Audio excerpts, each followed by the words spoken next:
తెలంగాణ రాజకీయాల విషయానికి వస్తే త్వరలో జూబ్లీహిల్స్ ఉప ఎన్నిక జరగబోతోంది. జూబ్లీహిల్స్ నుంచే బీఆర్ఎస్ జైత్రయాత్ర అంటూ ఉన్నారు కేటీఆర్. సార్, జూబ్లీహిల్స్ ఉప ఎన్నికలో గెలిచి కాంగ్రెస్కు బుద్ధి చెప్పాలి అనేది కేటీఆర్ పిలుపు సార్. కార్యకర్తలతో కూడా నేను మాట్లాడుతూ చాలా అంశాలని ప్రస్తావించారు. ఒకసారి అబ్బాయి ప్లే చేయండి.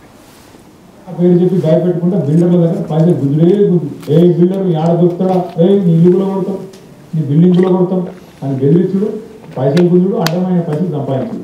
వాళ్ళు ఏమనుకుంటారు కాంగ్రెస్ వాళ్ళు, వేరే పైసలు వాడేద్దాం, అంతా జూబ్లీహిల్స్ అంటే పేరుకి జూబ్లీహిల్స్ అంతా గడిగోళ్ళు ఉన్నారు, ఓటుకు 5,000 వంచుదాం, ఏముంది ఓటుకు 5,000 వంచితే గెలవమా అని చెప్పారు వాళ్ళు.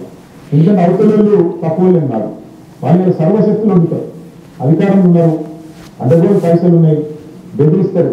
మీరు ఓటు వేయకపోతే సంక్షేమ పథకాలు బంద్ అవుతాయి అంటారు, మీరు ఓటు వేయకపోతే మీకు ఇల్లు రానియమంటారు, మీ ఇల్లు కూడా ఓడతామంటారు, రకరకాలుగా బెదిరిస్తారు.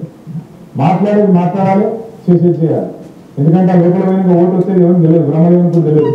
కంపల్సరీ మనం ఏం చేయాలంటే మూడు జవాబు ఎక్కడియాలి, ఆ బటన్ ఒత్తి కారు రయ్యమని ఉరుకుతుంటే మెజారిటీ గోపనకు 16,000 వస్తే ఈసారి మనకు 32,000 దాటితేనే బ్రహ్మాండంగా మనం గెలిచినట్లయితే. రైట్ సార్, జూబ్లీహిల్స్ నుంచే బీఆర్ఎస్ జైత్రయాత్ర అంటూ ఉన్నారు. సార్, జూబ్లీహిల్స్ ఉప ఎన్నిక ఫలితం తెలంగాణ రాష్ట్ర రాజకీయాలపై అంతటి ప్రభావం చూపిస్తుంది. సాధారణంగా ఉప ఎన్నికలు ఫలితాలకు ఒక ఎన్నిక ఫలితానికే సంబంధం ఉండదు. అందులో ఉప ఎన్నికలకు సార్వత్రిక ఎన్నికలకు సంబంధమే ఉండదు. నేను చాలాసార్లు గణాంకాలతో కూడా చెప్పాను. ఇప్పుడు ఉప ఎన్నిక అసెంబ్లీ ఎన్నికల్లో 39% ఓటింగ్ తెచ్చుకొని 37% ఓటింగ్ తెచ్చుకొని 39 సీట్స్ బీఆర్ఎస్ వచ్చాయి. కానీ లోక్సభ ఎన్నికలకు వచ్చే వరకు 17%కు ఓటింగ్ పడిపోయి ఒక్క సీట్ రాలేదు. మన పోలిక ఎక్కడ ఉంది? నో కంపారిజన్ కదా.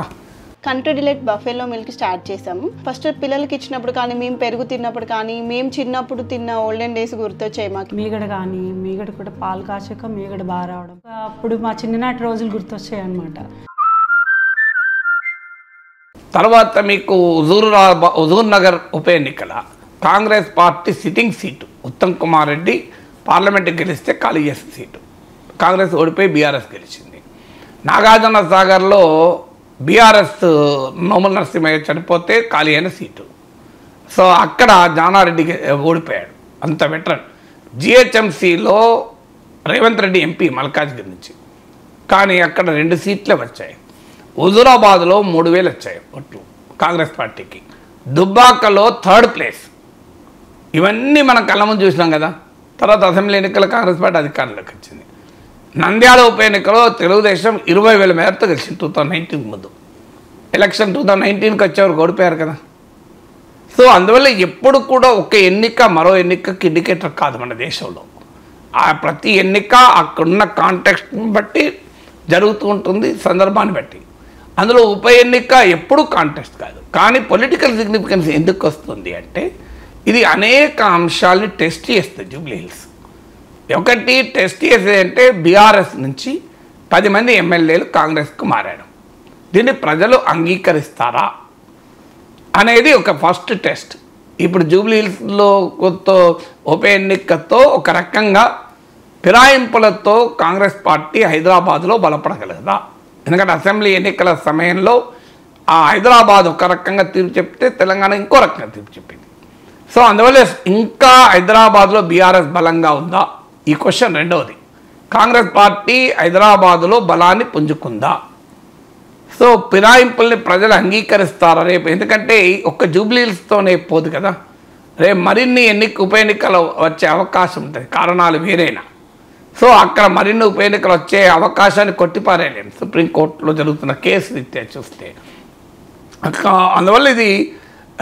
అందువల్ల ఇది ఒక రకంగా పార్టీ ఫిరాయింపుల పైన ప్రజల తీర్పు అవుతుంది. రెండవది, బీఆర్ఎస్ హైదరాబాద్లో బలంగా ఉందా, కాంగ్రెస్ పుంజుకుందా అని. మూడవది, కాంగ్రెస్ ప్రభుత్వం పైన అసంతృప్తి ఉందా, సంతృప్త స్థాయి ఏ రకంగా ఉంది. ఎందుకంటే అసెంబ్లీ ఎన్నికల తర్వాత మీకు కంటోన్మెంట్, సికింద్రాబాద్ కంటోన్మెంట్ ఉప ఎన్నిక జరిగింది. అక్కడ Congress party sitting BRS seat గెలుచుకుంది. సో మరి అక్కడ గెలుచుకుంది కనుక ఇప్పుడు జూబ్లీహిల్స్ కూడా సిట్టింగ్ బీఆర్ఎస్ సీట్ కదా. బీఆర్ఎస్ తన సిట్టింగ్ సీట్ నిలుపుకుంటుందా, సికింద్రాబాద్ కంటోన్మెంట్ లాగా కాంగ్రెస్ బీఆర్ఎస్ సిట్టింగ్ సీట్లు లాక్కుంటుందా, ఇది తేలాలి. నాలుగవది, అసలు మేమే మా ప్రధాన ప్రతిపక్షం బీజేపీ అంటోంది. కాంగ్రెస్ పార్టీ పని అయిపోయింది, బీఆర్ఎస్ పని అయిపోయింది, ఆ పార్టీని ఒకసారి చూశారు, ఈ పార్టీని ఒకసారి చూశారు, ఇప్పుడు మా పార్టీని చూడండి అని. హైదరాబాద్లో బీజేపీకి ట్రెడిషనల్గా కూడా బలం ఉంది. జిహెచ్ఎంసీ ఎన్నికల్లో కూడా అది కనబడ్డది. మరి బీజేపీ కనుక ముందుకొచ్చి అసలు బీఆర్ఎస్ కాదు ఆ ప్రిన్సిపల్ అపోజిషన్, మేమే రాష్ట్ర రాజకీయాల్లో భవిష్యత్తు కాంగ్రెస్ వర్సెస్ బీజేపీ అని నిరూపిస్తుందా? ఐదవది, జిహెచ్ఎంసీ ఎన్నికలు రాబోతున్నాయి తర్వాత. సో ఈ ఉప ఎన్నిక జిహెచ్ఎంసీ ఎన్నికలపై కూడా ప్రభావం చూపుతుంది. సో ఆరవది, రేవంత్ రెడ్డి హైదరాబాద్ విజన్ ఉంది, ఫ్యూచర్ సిటీ అని, మూసీ ప్రక్షాళన అని, హైడ్రా అని, వీటిపైన మిక్స్డ్ ఒపీనియన్స్ ఉన్నాయి. మూసీ మురికి అలాగే ఉండాలా, బీఆర్ఎస్కు అలాగే ఉండాలని కోరుకుంటోంది అని కాంగ్రెస్ ఆరోపిస్తోంది. మూసీ ప్రక్షాళన పేరుతో 1000 కోట్లు దనుకుంటున్నారు అని బీఆర్ఎస్ ఆరోపిస్తోంది. మూసీ ప్రక్షాళన పేరిట పేదలకు ఇల్లు లేకుండా చేస్తారా అని బీజేపీ బీఆర్ఎస్ అంటోంది. అలాగే హైడ్రా వల్ల పెద్ద పెద్ద వాళ్ళు అడ్డగోలుగా ఆక్రమించుకొని ఉంటే వాళ్ళ సంగతి తేల్చకూడదా అని కాంగ్రెస్ అంటోంది. హైడ్రా వల్ల ఇప్పుడు చూడండి కేటీఆర్ అన్న దాంట్లో కూడా ఉంది, హైడ్రా దారుని బెదిరిస్తున్నారు అని అంటున్నారు. సో హైదరాబాద్కు ఒక గొప్ప స్థాయిలో నిలబెట్టింది మేమే అని బీఆర్ఎస్ చెప్తోంది.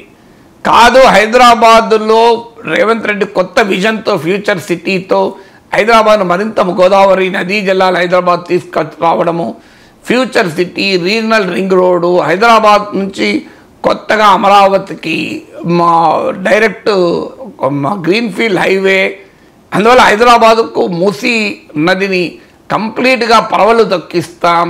ఇలా హైదరాబాద్కు మా విజన్ బీఆర్ఎస్ విజన్ కన్నా గొప్పది అని కాంగ్రెస్ చెప్తోంది. సో ఇవన్నీ కూడా జూబ్లీ హిల్స్ ఉప ఎన్నికలు ఈ క్లెయిమ్స్ అండ్ కౌంటర్ క్లెయిమ్స్ ఖచ్చితంగా రంగంలోకి దిగుతాయి. నిజంగా ప్రజలు ఇవన్నీ చూసి తీర్పు చెప్తారా, అది మళ్ళీ ఎప్పుడు ఉండే క్వశ్చనే. ప్రజలు అల్టిమేట్గా తీర్పు చెప్పేటప్పుడు ఏ ఫ్యాక్టర్స్ ప్రభావం చూపితే మనకు తెలియదు కాదు.